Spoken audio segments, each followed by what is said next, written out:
오늘 우리에게 주시는 하나님의 말씀은 신명기 28장 36절에서 57절 말씀입니다. 신명기 28장 36절에서 57절 말씀 제가 봉독해 드립니다. 여호와께서 너와 내가 세울 내 임금을 너와 내 조상들이 알지 못하던 나라로 끌어가시리니 내가 거기서 묵석으로 만든 다른 신들을 섬길 것이며 여호와께서 너를 끌어가시는 모든 민족 중에서 내가 놀람과 속담과 비방거리가 될 것이라. 내가 많은 종자를 들에 뿌릴지라도 메뚜기가 먹음으로 거둘 것이 적으며 내가 포도원을 심고 가꿀지라도 벌레가 먹음으로 포도를 따지 못하고 포도주를 마시지 못할 것이며 내 모든 경내에 감람나무가 있을지라도 그 열매가 떨어짐으로 그 기름을 내 몸에 바르지 못할 것이며 내가 자녀를 낳을지라도 그들이 포로가 되므로 너와 함께 있지 못할 것이며 내 모든 나무와 토지소사는 메뚜기가 먹을 것이며 너희 중에 우거하는 이방인은 점점 높아져서 내 위에 뛰어나고 너는 점점 낮아질 것이며 그는 내게 구워줄지라도 너는 그에게 구워주지 못하리니 그는 머리가 되고 너는 꼬리가 될 것이라. 내가 내 하나님 여호와의 명령을 청종하지 아니하고 내게 명령하신 그의 명령과 규례를 지키지 아니하므로 이 모든 저주가 내게 와서 너를 따르고 내게 이르러 마침내 너를 멸하리니 이 모든 저주가 너와 내 자손에게 영원히 있어서 표징과 훈계가 되리라. 내가 모든 것이 풍족하여도 기쁨과 즐거운 마음으로 내 하나님 여호와를 섬기지 아니함으로 말미암아 내가 줄이고 목마르고 헐벗고 모든 것이 부족한 중에서 여호와께서 보내사 너를 치게 하실 적군을 섬기게 될 것이니 그가 철 멍에를 내 목에 메워 마침내 너를 멸할 것이라. 곧 여호와께서 멀리 땅 끝에서 한 민족을 독수리가 날아오는 것 같이 너를 치러 오게 하시리니 이는 내가 그 언어를 알지 못하는 민족이요 그 용모가 흉악한 민족이라. 노인을 보살피지 아니하며 유아를 불쌍히 여기지 아니하며 내 가축의 새끼와 내 토지의 소산을 먹어 마침내 너를 멸망시키며 또 곡식이나 포도주나 기름이나 소의 새끼나 양의 새끼를 너를 위하여 남기지 아니하고 마침내 너를 멸절시키리라.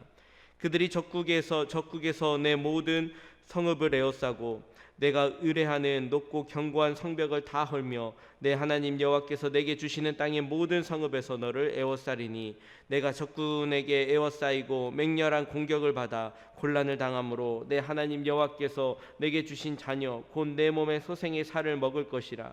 너희 중에 온유하고 연약한 남자까지도 그의 형제와 그의 품의 아내와 그의 남은 자녀를 미운 눈으로 바라보며 자기가 먹는 그 자녀의 살을 그중 누구에게든지 주지 아니하리니 이는 내 적군이 내 모든 성읍을 에워싸고 맹렬히 너를 쳐서 곤란하게 함으로 아무것도 그에게 남음이 없는 까닭일 것이며 또 너희 중에 온유하고 연약한 부녀 곧 온유하고 연약하여 자기 발바닥으로 땅을 밟아보지도 아니하던 자라도 자기 품의 남편과 자기 자녀를 미운 눈으로 바라보며 자기 다리 사이에서 나온 태와 자기가 낳은 어린 자식을 남몰래 먹으리니 이는 내 적군이 내 생명을 에워싸고 맹렬히 쳐서 곤란하게 함으로 아무것도 얻지 못함이니라. 아멘. 오늘도 하나님의 크신 은혜와 평강이 함께 하시기를 간절히 원합니다. 오늘 함께 읽은 신명기 28장의 뒷부분은 앞부분에서 하나님께서 복에 대하여 말씀을 해주셨다면 이제는 이스라엘 백성이 에게 임할 수도 있는 저주에 대한 내용으로 또한 하나님께서 복과 저주의 내용을 말씀하시는 부분입니다. 일반적으로 가나안 땅을 생각해 보면은 하나님께서 이스라엘 백성들에게 허락하신 가나안 땅은 젖과 꿀이 흐르는 땅, 풍요로운 복지로 알고 있습니다. 가나안 땅에 들어가기 전에 이스라엘 백성들이 정탐한 그 결과만 보아도 그 땅이 얼마나 풍요로운 땅인지를 알 수 있습니다. 가나안 땅을 정탐하고 난 뒤에 돌아온 정탐꾼들은 그 땅에서 따온 포도송이를 가져왔는데 이 포도송이가 얼마나 큰지 나무에 매달아 두 사람이 어깨에 짊어지고 올 정도였습니다. 민수기 13장 27절 말씀입니다. 모세에게 말하여 이르되 당신이 우리를 보낸 땅에 간즉 과연 그 땅에 젖과 꿀이 흐르는데 이것은 그 땅의 과일이니이다. 이러한 모습 때문에 하나님께서 허락하신 이 가나안 땅은 젖과 꿀이 흐르는 풍요로운 땅, 복과 은혜를 누리는 풍성한 땅으로 사는 사람들이 생각하고 있습니다. 그러나 이스라엘 백성들이 차지할 그 가나안 땅이 젖과 꿀이 흐르는 풍요로운 땅이 될 수 있는 이유는 그 땅 자체가 풍요롭기 때문이 아닙니다. 그 땅에서 나오는 과일이 크기 때문이 아닙니다. 바로 그곳에 하나님께 허락하시는 복과 은혜가 임하기 때문입니다. 하나님이 함께 하시기 때문입니다. 신명기의 말씀은 이 사실을 계속해서 강조하고 있습니다. 가나안 땅에 들어가거든 모세를 통해서 전해주고 있는 하나님의 말씀을 지켜 행한다면 그곳에서 복과 은혜를 누리겠지만, 그렇지 못한다면 그곳은 복과 은혜가 아닌 저주가 임하는 땅이 될 것이라는 것을 계속 말씀해 주고 있습니다. 이스라엘 백성들에게 중요한 것은 이제 가나안 땅을 눈앞에 두고 있기 때문에 어떻게 그곳에 들어갈 것인지, 어떻게 그 땅을 차지할 것인지가 중요한 것이 아니라 그 땅에 들어가 그 땅을 차지하게 되었을 때 어떻게 그곳에서 살아가는가 하는 것이 중요한 문제입니다. 이스라엘 백성들은 하나님과 함께 있을 때 복을 누릴 수 있었습니다.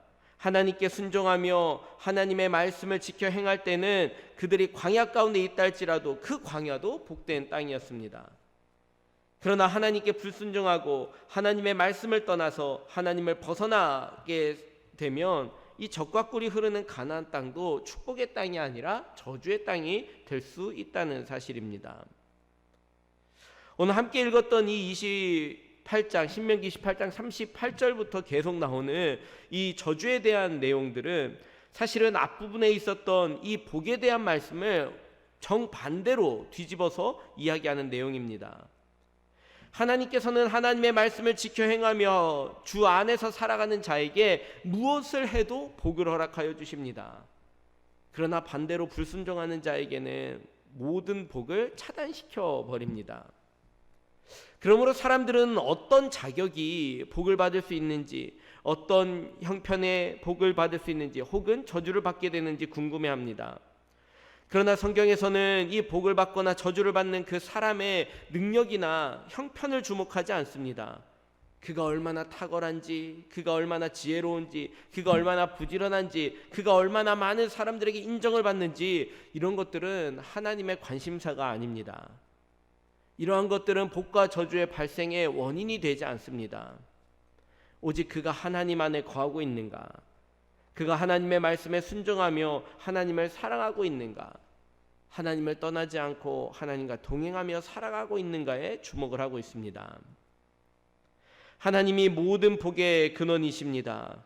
그러므로 우리가 복을 받기를 원한다면 그 복 그 자체이신 하나님과 함께하는, 주 안에 함께하는 결단이 있어야 합니다.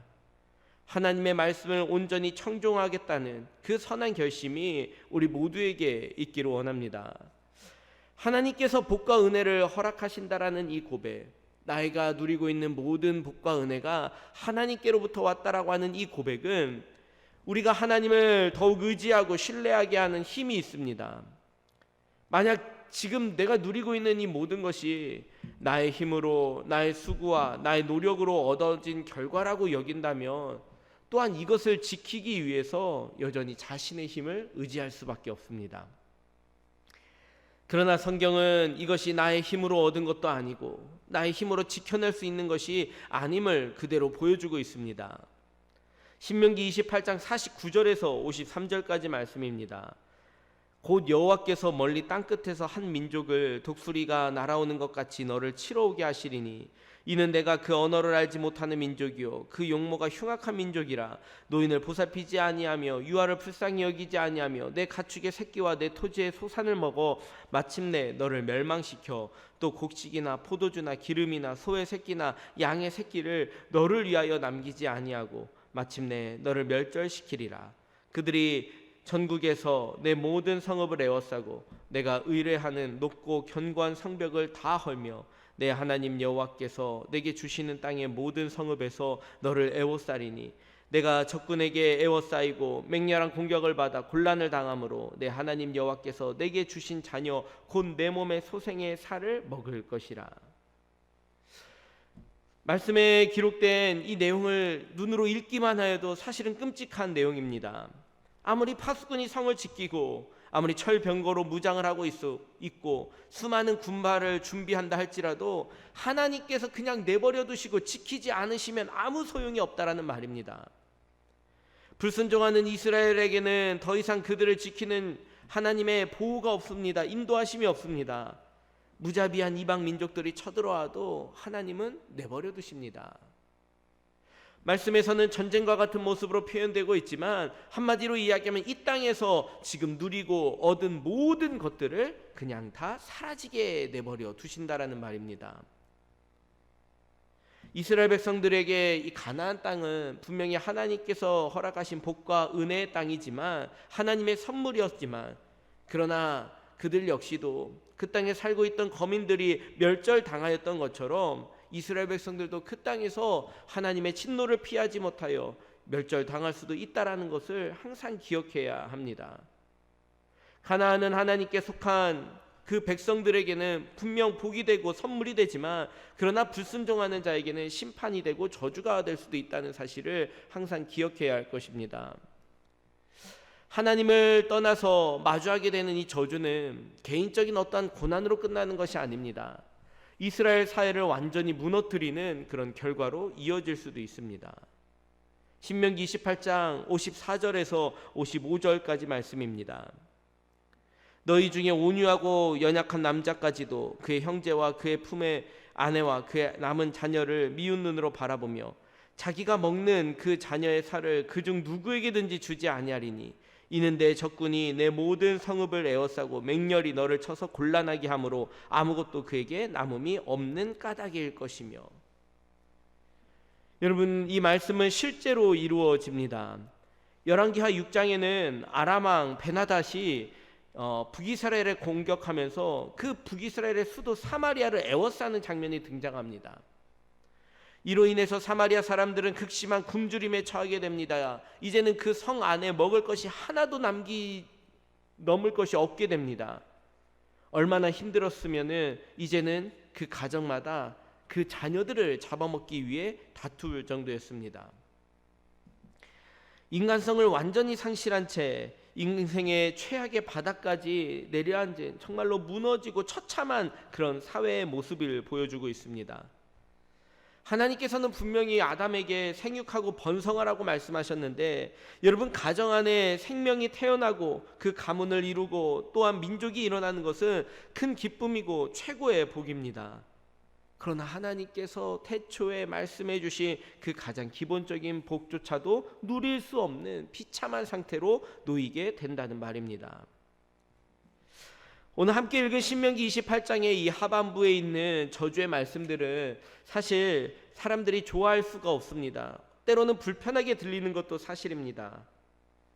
그런데 우리를 더 괴롭게 하는 것은 이 세상에 하나님을 모르는 사람들이 더 많은데 그들은 하나님을 몰라 하나님을 대적하며 하나님의 말씀을 따르지 않고 살아가는데 그들에게는 오늘 말씀에 기록되어져 있는 이런 저주의 내용들이 임하지 않는다는 것이 오히려 어떨 때는 이를 더 불편하게 만듭니다.